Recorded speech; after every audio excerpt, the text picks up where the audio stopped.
The description. So, Sparta. An entirely militarized culture, the Spartans are truly a force to be reckoned with. However, despite Sparta's command of Greek forces during the recent Greco-Persian wars and its noble sacrifice at Thermopylae, Athenae's own victories have dramatically increased its prestige, and war with Persia is high on its agenda. Although Sparta may not be sufficiently recovered to face the Persians, with allies such as Corinthos, it could yet defeat Athenae and the Delian League states. To do this, Sparta's Peloponnesian League must achieve a decisive naval victory against Athenae and break the loyalty of its allies. This may not be straightforward, however. Spartan land forces may be supreme, but Athenae's navy is undefeated, and for the Spartans, the ultimate warriors, intrigue and espionage leave a foul taste. So, very interesting description there. I'm not particularly looking forward to winning a naval battle. Naval battles have never really been my thing in Total War games, but we'll see how it goes. We are going to be playing this on very hard difficulty. I'm not sure if that's a good idea or not. I've never played this DLC before. I bought it and had it for ages, but it's good to finally get around to playing it. Should be cool. Our traits are Helots, plus 100% wealth from slaves or provinces, which is quite nice actually. Good boost to our income. And Spartiate, which is plus 3 experience for all Spartan units in all provinces. So really nice veterancy. I like it. Let's go ahead and start this campaign.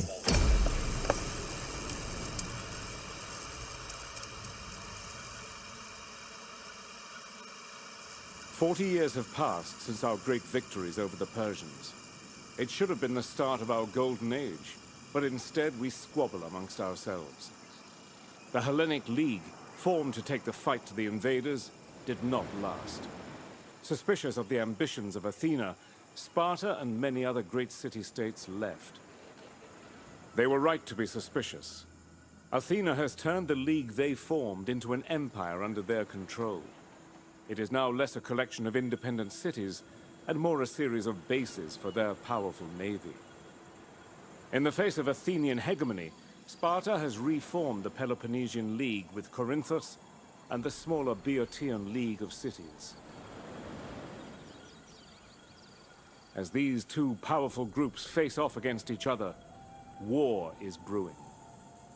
Let us not forget the Persians. Their empire still stands, and keeps a careful eye on developments in Greece to make sure that no single group becomes too powerful. Sparta has every right to mistrust the Athenians. Barely 10 years prior, Athena fought a war against their ally, Corinthos. Athenian arrogance has now become too great for the Spartans to bear. However, Athena's greatest strength is also their biggest, most exploitable weakness.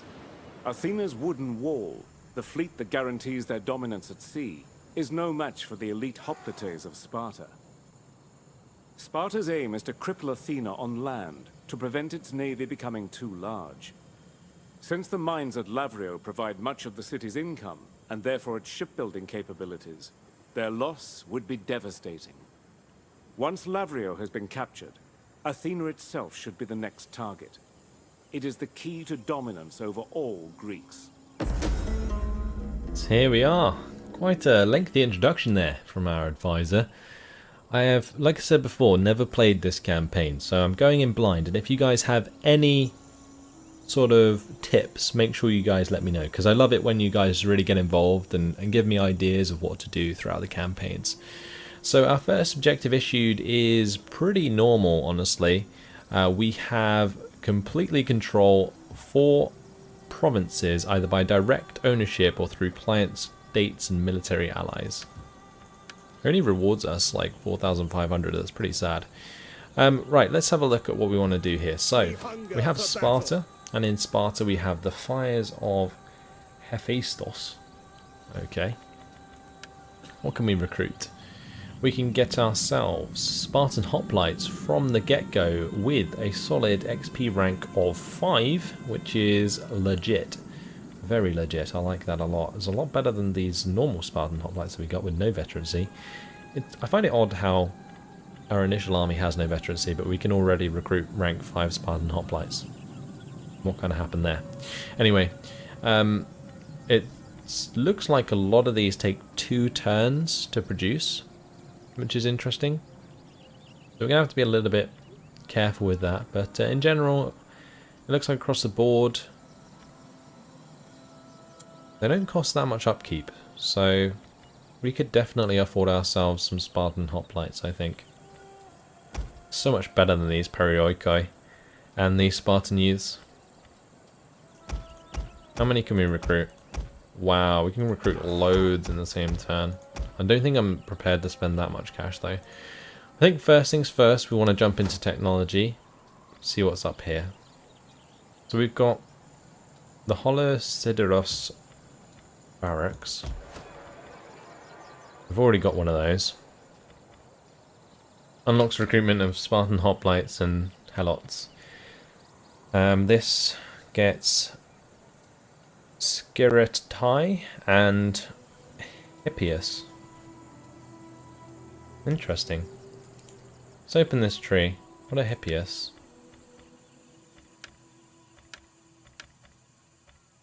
Oh, they're cavalry. Okay. These are an average defensive unit. Oh, they're pretty terrible compared to Spartan hoplites. What about the monument? That just improves the garrison. It actually reduces public order as well, due to squalor. That's interesting. So, upgrading doesn't really enable too much, other than Royal Spartans, which I guess are absolutely ridiculously good. Let's read this thing on the top left. Sparta. The Spartan kingdom has risen to military supremacy over the centuries. Its early victories in the Messenian Wars established its martial prowess and prestige among neighbouring cities early on. By then, an entirely militarized society, Sparta took charge during the Greco-Persian Wars, when the 300 passed into legend at the Battle of Thermopylae. In the current conflict, Sparta is once again at a principal belligerent. It will not stand by and allow Atheni hegemony over the Peloponnesus. Sparta will not be ruled. Spartans will not be slaves. Okay, cool stuff.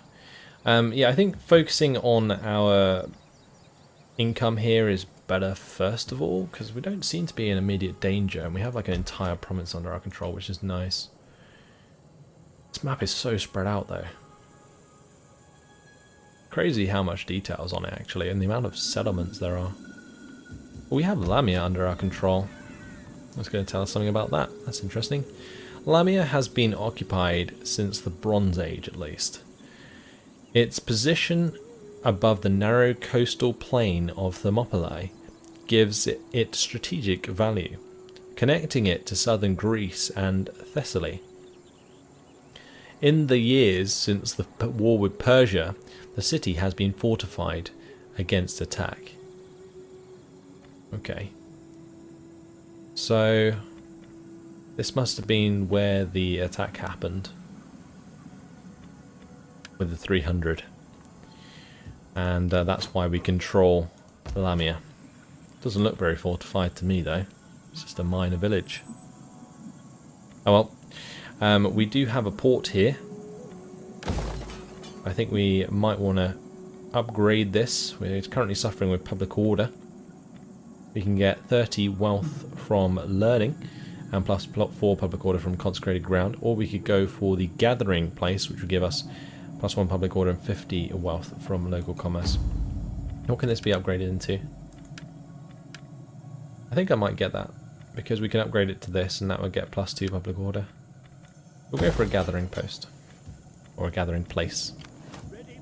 As for this army, This settlement is looking awfully exposed. Oreos. I really wish it was called Oreos. Please tell me it's called Oreos. But no, I think it's Oreos. Once called Histatia, for the granddaughter of Poseidon, is situated on a wide, fertile plain. Its position allows the city to control access to the Euboean Gulf from its position at the strategically important Strait of Euripus. Subjugated by Athenae after the Greco-Persian War, the population revolted in 446 BC. The Athenians dealt harshly with the rebel city, expelling the entire population and replacing them with their own colonists. I really like these sort of flavor texts. It's really cool, actually. Definitely makes things a lot more interesting. But this army is pretty much good to go, right? Is there anything else I could recruit here? I could get some more Spartan youths or javelin men.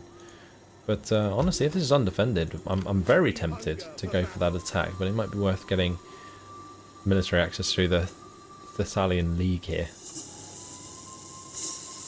We didn't actually choose our technology, did we? I got carried away looking at the different barracks levels. Right, this is to do with replenishment. And minus upkeep, extra melee attack skill and defense skill. I quite like focusing on the melee and the sort of infantry tree early on. I think it will give us a really good advantage in battles. Navy seems like something we should wait for, maybe. I don't know, it says about winning a naval battle, but by the looks of things, I think Athenae has a lot of navies and we can't really afford to upkeep them at the moment, so that's not ideal. What about support? This is... what about siege battles and ammunition and stuff? Yeah, not ideal. Civil. This will give us +2 wealth from learning, culture in all regions. Mathematics gives us minus construction cost and unlocks some more of the building chains. Aesthetics gives us extra tariffs from trade, extra wealth from entertainment, and extra public order. Oh, that's quite nice actually. I quite like this tragedy one. +3 public order in all provinces. Public order is definitely something you often want to focus on in campaigns that you play on very hard difficulty. As for philosophy, +2 tax rate. That's quite nice. It's all to do with tax rate.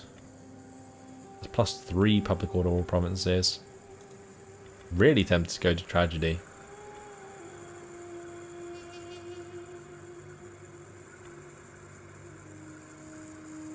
That, yeah, definitely seems like a nice choice. Even go all the way through to comedy early on.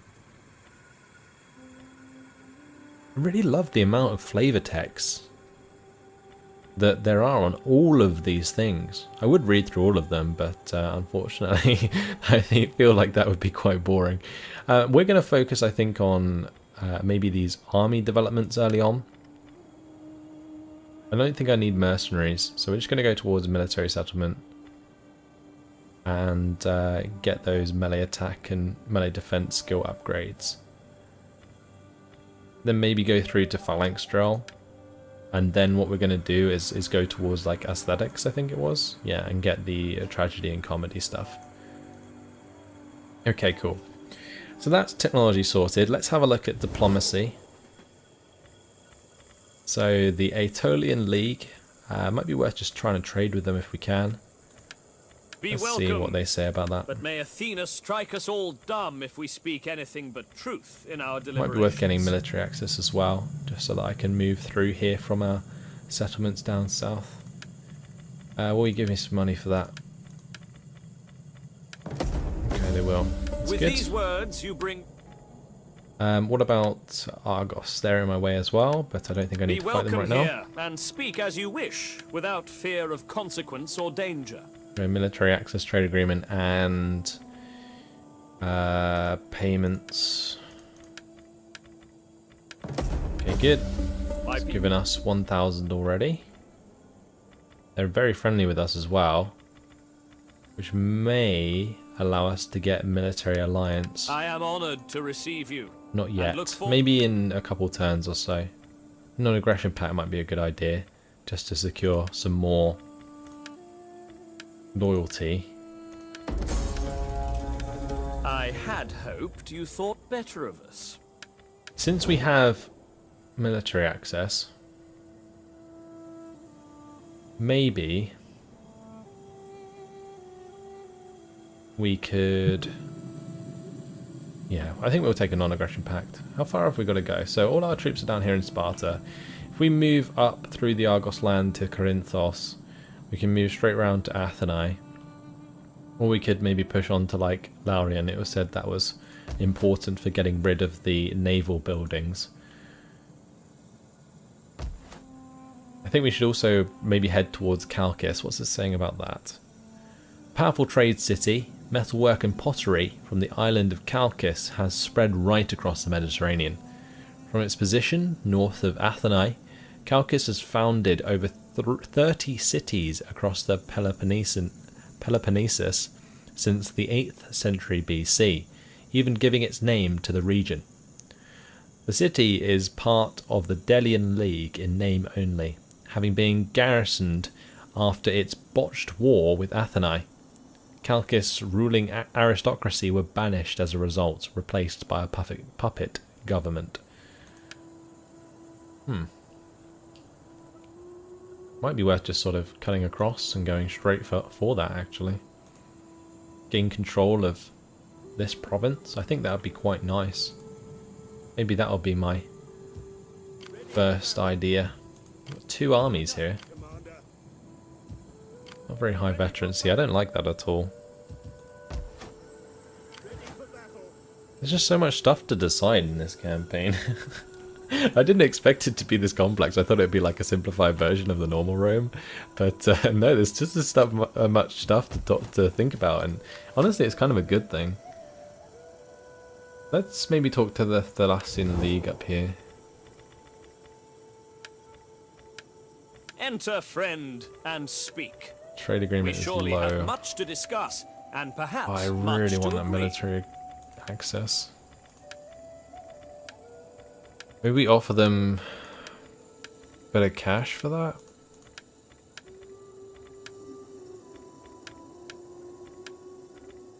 Nah, they're definitely not going to take that, are they?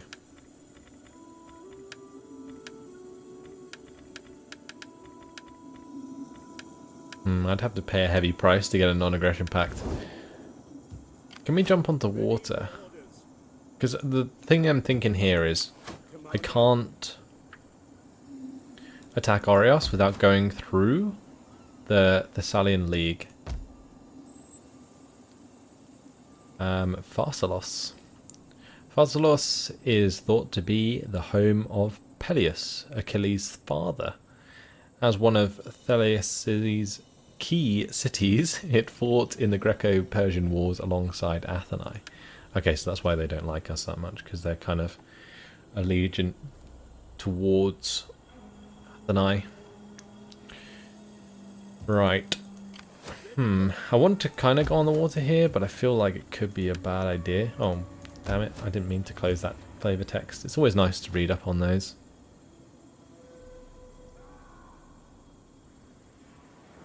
The trouble is with going on the water, I guess we could maybe naval attack it?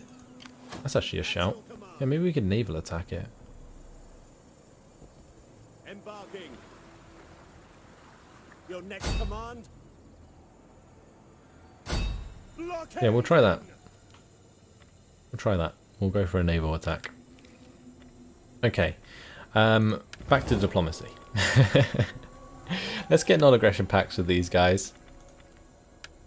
See, maybe not straight away, because I'm not sure what my other allies are going to do. And I'm pretty sure we're allied with a couple of people here already. Yeah, Corinthos and Elis. Elis really like us. Let's get trade with them. You wisdom, so that you may speak well and maybe we can milk them for a bit of cash as well. Be welcome. Would you kindly allow trade between our people? The logic is clear. All would benefit, including your tax collectors. We'll take 500, thanks. Okay. Excellent. Now let us drink.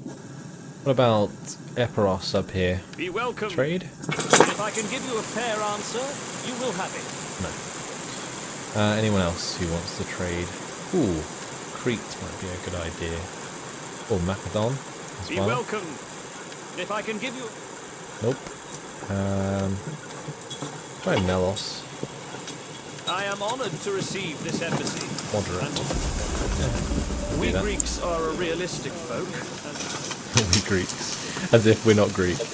Let's talk to Caledonia as well. We are civilized folk. Okay, that's good. We Greeks are a realistic... So we're finding allies. Nice. Shame we can't trade with Knossos. Oh, the BOTN League. We need to trade with those guys as well. May Hermes bless us both with skillful tongues. Oh, give me we may some speak cash. our parts well. And so we... Nice, they gave me 1,000. Brilliant. We're now up to 2,366. We've got 5,800 to spend. Buying in some more Spartans now doesn't seem like such a bad idea.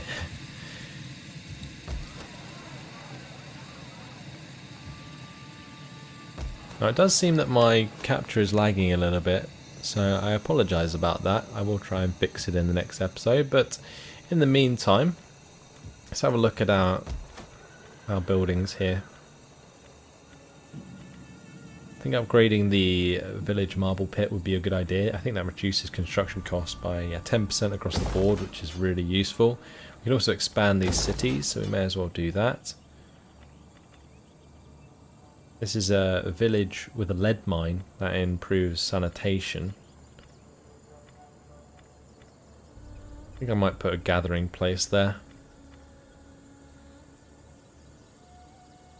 Could also put one at Pylos actually. Unless we need more food. How good are we on food? Only +2. Seems a bit low. Oh, Messenia. The fertile soil of Messenia has made it a target for invasion throughout the ages. First ruled by the Messenians and later the Spartans. The Messenians have known very little peace. Enslaved as helots, their revolt of 464 BC has confounded Sparta for some years, as it recovers from a devastating earthquake. Perhaps now war has come, Messenians can fully free themselves from the Spartan yoke. I doubt it, but they can try. What about Pylos over here? Pylos was a large region, home to some 50,000 people. However, over the centuries it has all but abandoned. The ruins of an old fortress on the island of Sphactria are virtually all that remain. Interesting. What do I want to build here? That's the question. Maybe a homestead. Just get some extra food.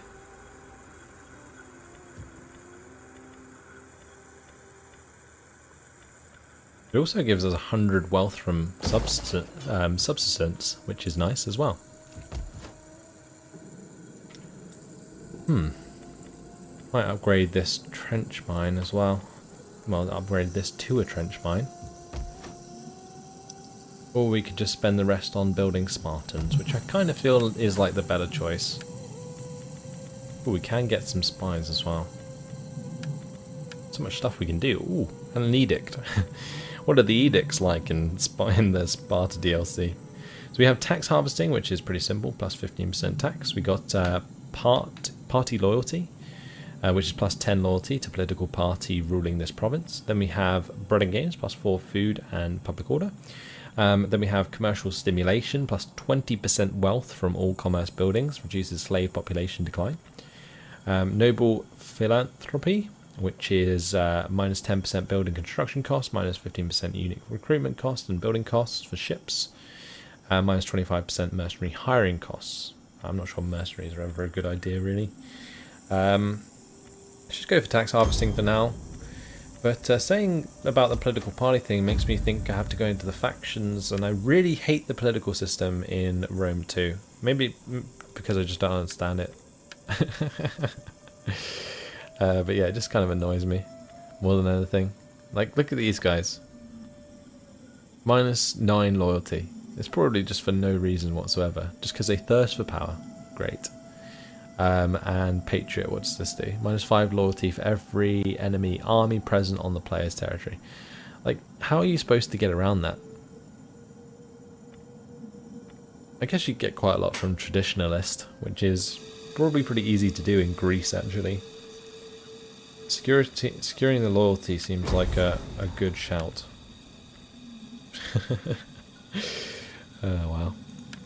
What can we change from? A kingdom to a politea? An empire? Or a league? We get +2 experience ranks for all unit recruits. That stacks really well, actually, doesn't it?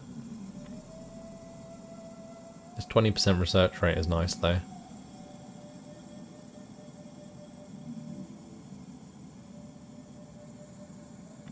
About league. Military research rate increase. What about Politea? No. Okay, I think Kingdom's great for now, so that's fine. And securing loyalty there, I think, was a good idea, just to stop any silly stuff from happening. Let's just recruit into this army some Spartan hoplites. And that's going to be it. Actually, we could probably do it into this army over here. It's probably a better idea. Ready for orders. Ready for battle. At once. Okay, if we go to the edge, we recruit those into there. Then we can have this force go up and merge, and then we can continue through the lands of Argos and Corinthos towards Athens. Nice, so we decided what we're going to do with our troops. We do have a noble. What do these guys do? They change culture. Okay. And they also increase tax in the local province. It looks like at Athens here they have like a different culture. So we're going to have to deal with that. Even the Boeotian League have a different culture. Well, that's just really awkward, isn't it? Athens. Legend speaks of a contest between the gods Poseidon and Athena for the favour of the Greek people. Choosing Athena's olive tree over Poseidon's spring, they named their new city for her. Well placed as a hub of trade in the Peloponnesus, Athens has transcended the rules of kings and tyrants to become a democratic state. Now riding high on the prestige of its great naval victory over the Persians at Salamis, the city is entering a golden age of power and prosperity. Not for long, not with the Spartans knock in. How can I serve you? So I feel like I could move up to the border here and go into administration. And then what we'll do is when we get to the point where we're going to engage this sort of province, we will move our guy in there to start converting the culture. War targets available. Okay, might be worth setting one actually. I might send one to like Athens and we'll just have them attack that. That's fine. As long as they're sending their armies towards them, that's fine. Non-aggression pacts for Argos, at least, I think is a good idea. They are friendly with their neighbours, so should I be am fine. honored to greet such an ambassador of such worthy people. My ears tingle with anticipation. Can we make them a client state? No, I was just checking I could maybe offer that, but no. We'll go for non-aggression pact, and maybe they'll give us some cash for it. Okay, good. That's nice. I think I can also recruit some more Spartans then. Yep. Nice.